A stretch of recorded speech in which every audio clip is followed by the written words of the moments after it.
আপনারা দুজন ছাড়া ঘরের ভিতরে আর কেউ ছিল না? আর অন্য কেউ ছিল না? আর মেয়েটার মার একটা পাশে ঘর ছিল।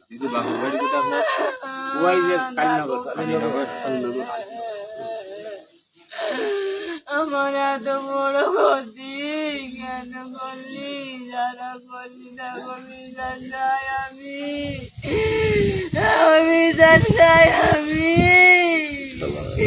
আমার সব শেষ করে দিয়ে চলে গেলি।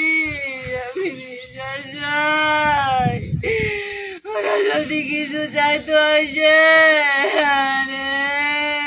আমার ঘরটা নিয়ে চলে গেলি। কিছু কথা বললো না, কিছু বললো না রে। কোনো টাকা পয়সা বা কোনো সোনা দানা এরকম কিছু বলেনি? যাইনি, কোনো কথা বলিনি, ঘরের ভিতরে যাইনি। এটা কেমন?